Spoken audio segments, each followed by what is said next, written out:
श्री स्वामी समर्थ. जय जय स्वामी समर्थ. नमस्कार. तुम्हा सर्वांचे आपल्या आम्ही स्वामींचे दास या स्वामीमय चॅनलमध्ये मनापासून स्वागत आहे. स्वामींच्या कृपेने नेहमीच तुमच्या आयुष्यात सुख, समाधान आणि आनंद असावा इतकेच मी आपल्या स्वामींच्या चरणी प्रार्थना करते आणि आपल्या आजच्या या नवीन आणि सुंदर व्हिडिओला पुन्हा एकदा नव्याने सुरुवात करते. भक्तांनो, आज मी तुम्हाला आपल्या या स्वामीमय चॅनलमध्ये संगमेश्वर येथे राहणाऱ्या स्वामींच्या परमभक्त ताई सौ मेघना पडवळे या ताईंचा अत्यंत रोमांचक, प्रत्येक स्वामी भक्ताला थक्क करणारा दिव्य अनुभव सांगणार आहे. जेव्हा सर्व संपल्यासारखे वाटते, कुठेतरी आयुष्यच नकोसे वाटते, तेव्हा स्वामी भक्तांच्या आयुष्यात कसे येतात आणि याच भक्तांच्या आयुष्यात चमत्कार करून नशिबाचे फासे कसे बदलवून टाकतात, हे आज सर्वांना या अनुभवातून पाहायला मिळेल. फक्त त्यासाठी आपला आजचा हा व्हिडिओ शेवटपर्यंत पहा आणि जे कोणी आपल्या चॅनलवरती नवीन असतील त्यांनी आपल्या चॅनलला सबस्क्राईब करा, कारण तुम्ही आपला चॅनल सबस्क्राईब केल्यामुळे मी पुढचे जे काही व्हिडिओ बनवेन त्याचे सर्वात पहिले नोटिफिकेशन हे तुमच्यापर्यंत पोहोचेल. तर भक्तांनो, सुरुवात करूयात आपण आपल्या आजच्या या नवीन आणि सुंदर व्हिडिओला. पुढील हा संपूर्ण अनुभव या ताईंच्याच शब्दात. ताई म्हणतात, उगाची भीतोसी भय हे पळू दे, जवळी उभी स्वामी शक्ती कळू दे. या वाक्याची प्रचिती देणारा माझ्या आयुष्यातील हा सर्वात मोठा प्रसंग. एका मोठ्या अपघातात माझे सासू आणि सासरे दोघेही मरण पावले. त्यांच्यामुळे आमचे संपूर्ण घर पोरके झाले. काहीच महिन्यात माझ्या मोठ्या दिराने आम्हाला घरातून बाहेर काढले. तसंही पूर्वीपासून खूप श्रीमंती किंवा खूप पैसा असे काहीच नव्हते. जमीन जागा तीही थोडी कमीच. फक्त राहतं घर हे माझ्या सासऱ्यांच्या नावाने होते, पण त्यांच्या अपघातानंतर ते देखील माझ्या मोठ्या दिराने स्वतःच्या नावाने केले. त्याच दरम्यान माझ्या पतीला पोटातील कावीळ आणि किडनीला सूज असे दोनही मोठे आजार झाले, ज्यामुळे माझे पती रात्रंदिवस त्या आजारात तळमळत असायचे. त्या दिवसांत माझे पती काहीच काम करू शकत नव्हते. सुरुवातीला काही महिने आम्ही आमच्या माहेरी गेलो. काही महिने राहिल्यानंतर माझ्या भावाने स्पष्ट शब्दात आम्हाला सांगितले की आता दुसरीकडे सोय करा. त्याच्या त्या वाक्याने आम्ही पुन्हा एकदा खूप तुटलो. सासरच्यांनीही लांब केले आणि माहेरच्यांनीही आम्हाला तोडून टाकले. आता काय करावे समजत नव्हते. जवळ काही पैसेही नव्हते. माझ्या आईने मात्र स्वतःचे कानातले गहाण ठेवले आणि आलेले पैसे मला दिले. तितकेच पैसे माझ्याजवळ. त्याचवेळी यांचा एक मित्र होता. त्याच्या ओळखीने आम्हाला एक छान रूम भाड्यात मिळाली. खरं तर त्याचे डिपॉझिट देखील त्या मित्रानेच भरले. त्यावेळेस त्यानेही आमच्यावरती हे भले मोठे उपकार केले. आईने दिलेल्या पैशांमध्ये मी थोडंफार घरात सामान आणलं. काही साहित्य नव्हतं ते घेतलं आणि त्यात ते पैसे संपले.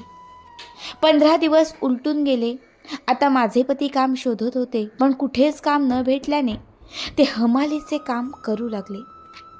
त्यांना आपणही मदत करावी म्हणून मी देखील काम शोधू लागले. एका कंपनीमध्ये मला बॉटल पॅकिंग आणि स्कॅनिंगचे काम मिळाले. जसे जमेल तसे बऱ्याच वेळा ओव्हरटाईम करून मी हे काम करू लागले. 8 दिवस झाले आणि पुन्हा एकदा आमच्यावर संकट आले. हमालीचे काम करत असताना माझ्या पतीच्या पायाला गंभीर लागले. त्यात त्यांच्या पायाचे डॉक्टरांनी इमर्जन्सी ऑपरेशन करायला सांगितले. पैसे नव्हते. काय करावे काहीच कळत नव्हते. अक्षरशः इतकी वाईट वेळ होती की रूम भाडे भरायला आमच्याकडे 500 रुपये देखील नव्हते. 8 दिवस त्यांनी काम करून मिळवलेले पैसे आम्ही दवाखान्यातच घालवले. मदतीला कुणीच नाही. अक्षरशः 2 दिवस आम्ही उपाशी होतो. त्याच दरम्यान 31 मार्च त्या दिवशी मी आमच्या समोर असणाऱ्या कॉलनीमध्ये एका ताईंकडे साफसफाईचं काम करण्यासाठी गेले आणि तिथून जेव्हा मी घरी येत होते तेव्हा कळालं की ते बाजूला एक स्वामींचा मठ आहे आणि तिथे श्री स्वामी समर्थ महाराजांचा 31 मार्चचा काहीतरी कार्यक्रम आहे. महाराजांचा काहीतरी प्रकट दिन आहे आणि त्या निमित्ताने त्या मंदिरामध्ये भंडारा ठेवलेला आहे. 2 दिवस मी उपाशी होते. माझ्या पतीलाही काहीच खायला नव्हते. जसे ते कळाले मी घरी आले, केस विंचरले, हातपाय धुतले आणि अगदी काहीच वेळात मी त्या मठात गेले. मी स्वामींना पाहिले नाही, मी दर्शनही घेतले नाही. 2 दिवस इतकी भूक लागली होती की मी सगळ्यात आधी तिथे जेवायला गेले. मी थोडंसं अन्न ग्रहण केलं आणि राहिलेलं अन्न मी एका डब्यामध्ये भरून माझ्या पतीसाठी आणलं. माझ्या पतीने देखील ते अन्न खाल्ले. त्यासोबत तिथे काही भक्त आले होते आणि त्यांनी काही ग्रंथ तिथे असणाऱ्या गरीब लोकांना दान केले होते. त्या ग्रंथात स्वामींचा एक फोटो देखील होता. अत्यंत छोटा असणारा फोटो, मात्र त्यावर भिवू नकोस, मी तुझ्या पाठीशी आहे हे वाक्य दिले होते. त्यासोबत बेसनाचे लाडू आणि बुंदी देखील होती.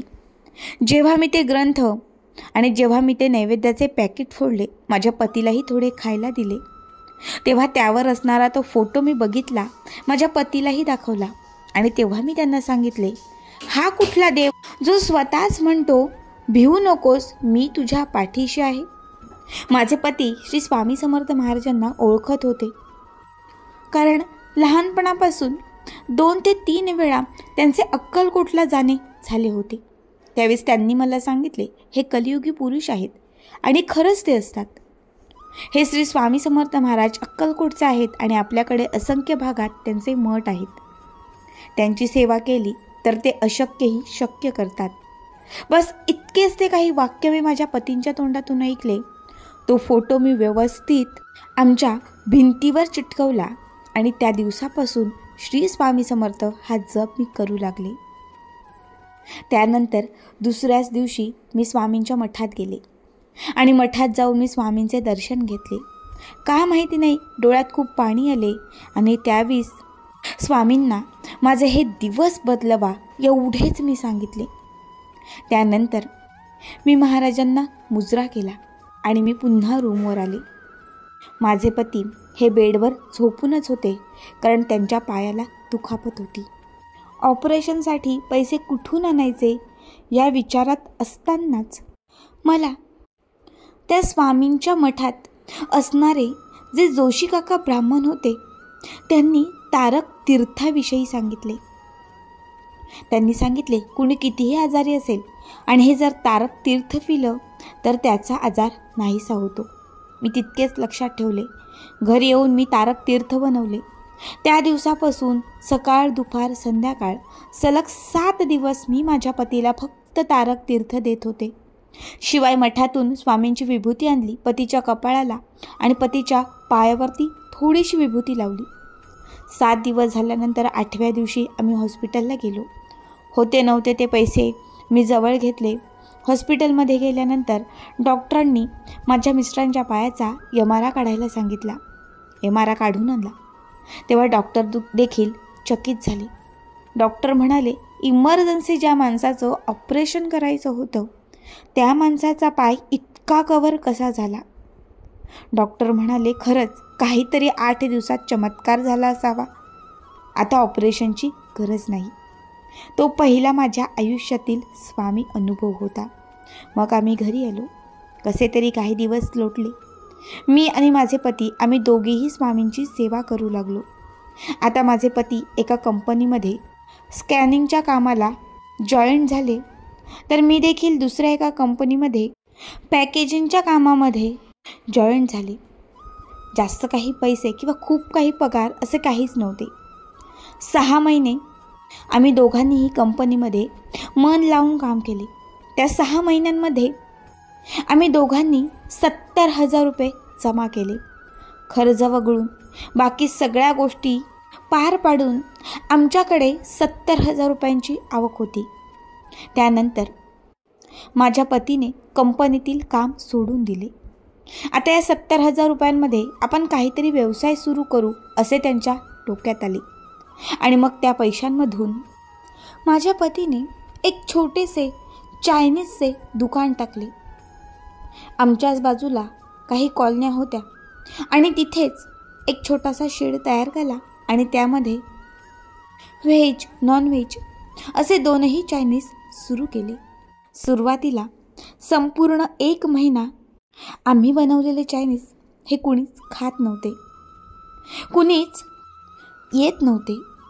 त्यामुळे बनवलेले सगळे साहित्य हे वाया जात होते. मात्र माझ्या पतीने हिंमत सोडली नाही. मी सुद्धा त्यांना आधार देत होते. त्यानंतर मी माझ्या पतीच्या कष्टाला, मेहनतीला नशिबाची साथ मिळावी, श्री स्वामी समर्थ महाराजांची कृपा ही कायम त्यांच्या सोबत असावी म्हणून 21 सारामृत पारायणाचा संकल्प केला. मी सारामृतांना सुरुवात केली आणि त्यासोबत मी 11 गुरुवारांना देखील सुरुवात केली. जसे जसे माझे गुरुवार पुढे जात होते, जशी जशी माझी पारायणं होत होती, तसतसे आमच्या दुकानात गिराईक वाढू लागले. ताई म्हणतात, खरं सांगते पहिला 1 महिना पूर्ण रिकामा होता, पण त्यानंतर जशी मी या 2 सेवांना सुरुवात केली, गिराईकं वाढत गेली, धंदा वाढत गेला आणि मग त्यानंतर आम्ही स्वतःचे छोटेसे एक हॉटेल बनवले. त्याच दरम्यान योगायोगाने तिथे एक नवीन कंपनी लॉन्च झाली.